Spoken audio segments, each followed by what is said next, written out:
All right, and we are back here on the GSMC football podcast. And for the third part of the show, we are now going to preview the late window games for Sunday. So let's go right through it. We'll start off with the Steelers and the Rams. So the Steelers are coming in at 3-2, Rams at 3-3 on the season. These two teams, in terms of their offense, I mean, the Rams have a better offense. I mean, they're third in the NFL in terms of passing yards per game. The Steelers are 25th. The Rams run the ball better, although it's going to be tough this week because both of their top two running backs are going to be out. The Steelers have their top two running backs, but they are 28th in rushing this season. The Rams are 17th. The Rams are 12th in points per game this season, and the Steelers are 30th. The Rams are averaging 23 points per game. The Steelers are averaging 15.8. But then you go on the defensive side of the ball. Rams passing defense has been good. They're 13th. The Steelers are 26th. Rushing yards, they're both Rams are more middle of the pack. They're 22nd, but still not great. Steelers are 29th. And points allowed, Rams are 11th. Their defense is averaging, giving up 19.5 points per game. Steelers are 20th, giving up 22. I would have thought the Steelers defense was a little bit better in terms of their numbers, but yeah, they're towards the bottom in those categories. So, I mean, I like the Rams in this game. Stafford this year's almost 1,700 yards passing, 6 touchdowns, 5 interceptions. Kenny Pickett, 1,027 passing yards, 5 touchdowns to 4 interceptions. George Pickens is having a good season. He's their leading receiver. He's got 2 touchdowns on the year. I like the Rams here, although that stadium is going to get taken over by Steelers fans. For me, the Rams are favored by 3. Over-under is 44. I might take the under in that game. Listen, the Rams have a better offense, although they did struggle to kind of get it going against the Cardinals, and now they're going up against a better defense, and, the Steelers are kind of going to have home field advantage with that stadium. I could definitely see the Steelers upsetting the Rams here, but I just can't do it because their offense just is struggling to score points. So I think the Rams win this game. They cover the 3. So the Rams will improve to 4-3. Steelers will drop to 3-3. So we'll see. But that's my thoughts on that. The Steelers' offense just is not good right now, and they just don't want to get rid of their offensive coordinator. So now we'll get into the Cardinals and the Seahawks, a pair of NFC West teams. Seahawks at home, they're favored by 8 right now. I like the Seahawks to win this game. So you look at the statistics for this game. So the Seahawks are actually 11th in passing yards per game. Cardinals are 28th. Cardinals are 6th in the NFL when it comes to rushing yards per game, 141. And the Seahawks are 20th. They're at 104. But Cardinals, they're 20th in points per game. Seahawks are top 10. They're 8th at 24.8. So, and the Cardinals, they're missing James Conner. A big part of that is James Conner. Also Joshua Dobbs. He's ran the ball. He's had a couple of big runs in the games that he's played so far this year. And the Cardinals have been competitive. They kept it close with the Rams. They were actually winning against the Rams in the first half last week. But this week, they're playing against a high-powered offense. Both defenses, 27th and 29th when it comes to passing yards per game. The Seahawks are 4th against the run, and that's what the Cardinals like to do. The Cardinals are 24th against the run, and then points allowed, Seahawks are 18th, Cardinals are 27th. Now, listen, 8 is a lot of points. I think the line, in my spread pool, it's at 7.5, so it's gone up. I think the Seahawks, this one's tough. I have the Seahawks winning. The over-under is 44.5. I'd maybe take the over in this game. I think the Cardinals will be able to score, some points in this game. Seahawks win it. 8's a big number, but I think I'd lay the points here. I think if James Conner was playing in this game, I probably would take the Cardinals, but I think now they've kind of fallen back down to earth now. The Bengals. Well, the 49ers blew them out 35-16. Bengals won 34-20 against them, and then last week they only put up 9 points against the Rams. Again, I could see them backdoor covering, but I don't trust the Cardinals right now. So I'm gonna take the Seahawks and hope that they cover the spread and win. Well, I think they're gonna win. I have confidence in them winning. I don't have confidence in the number, but I just don't have confidence in either team if I pick one way or the other. But right now in my spread pool I have the Seahawks covering the spread. So all right, so then we go to the next game. Packers and the Broncos. Packers coming in at 2-3.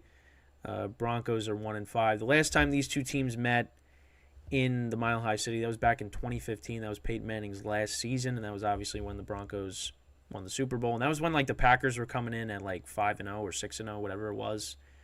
Undefeated. And the Broncos defense, the no-fly zone, held Aaron Rodgers to 77 yards passing in that game. And Peyton Manning, actually, that was probably his best game he played, that season.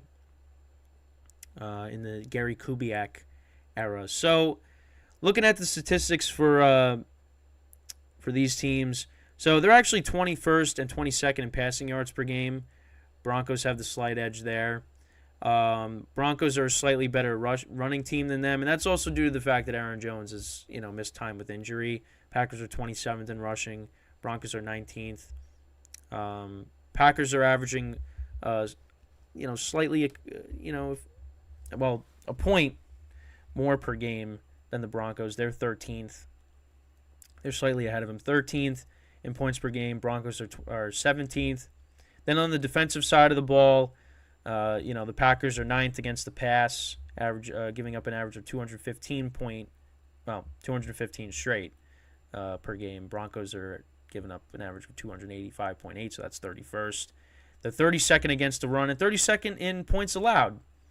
But the Packers are not good against the run either. They're 28th. I mean, they're giving up an average of 143.4 rushing yards per game. The Broncos are giving up an average of 172.3 rushing yards per game, which, like I just said, is the worst in the NFL. Packers, in terms of points allowed, 22.6 points per oh my God, 22.6. They're giving up an average of points allowed per game. Man, the tongue twister there. And the Broncos are giving up 33.3, 32nd. So, yeah, Broncos defense is very bad. Obviously, the Packers, last time they played, they lost 17-13 to the Raiders. Jordan Love did not have a good game there. He threw 3 interceptions. So, this is a get-right game for them. They're coming off of a bye. I don't know what the status is of Aaron Jones. I think he's still questionable. If he plays, I mean, that definitely gives the Packers a better chance to win, obviously. But also, people, listen, Russell Wilson has not played well his last 2 games. But, I mean, it's crazy how people are just focusing in on Russell Wilson and saying he is the problem. Now, he's part of the problem, but there are so many other things going on with the Broncos that you really can't just say it's just him. So, but yeah, I got the Packers. They should win this game. The Broncos just are very bad. I mean, the Broncos put up 8 points last week. I expect this game to be close. If the Packers lose, I wouldn't be surprised if the Packers lose this game, but they should win this game. They are the better team, but we'll see. All right, so now we get into final late afternoon game, the late window game, and that is between the Kansas City Chiefs and the LA Chargers. Obviously, both of these teams know each other very well. Chargers coming off of a loss against the Cowboys. Chiefs, just played the Broncos, winning 19-8. Something's off with the Chiefs. Obviously, offensively, their defense has looked better this year. So we'll see. This game could definitely be high scoring. The over-under is 48. I guess you probably take the over in this game. Usually, the games between these two teams is very high scoring. So, and the spread right now has the Chiefs favored by 5.5. Little concerned with how the Chargers played last week offensively. Herbert didn't look good, but usually it's always a one-score game between these two teams. So looking at the stats, offensively, the Chargers are 5th in passing yards per game. The Chiefs are 6th. Chiefs are 11th in rushing yards per game. Chargers are 18th. And in terms of points per game for both offenses, the Chargers are 7th, 25.4 points per game, and the Chiefs are 24.5. They're 10th. Then on the defensive side of the ball, the Chiefs have the edge in pretty much every category. Well, in the main categories. They're 5th against the pass, giving up an average of 198.5 passing yards per game. Chargers are giving up 317.8, which is 32nd in the NFL, which is last in the NFL.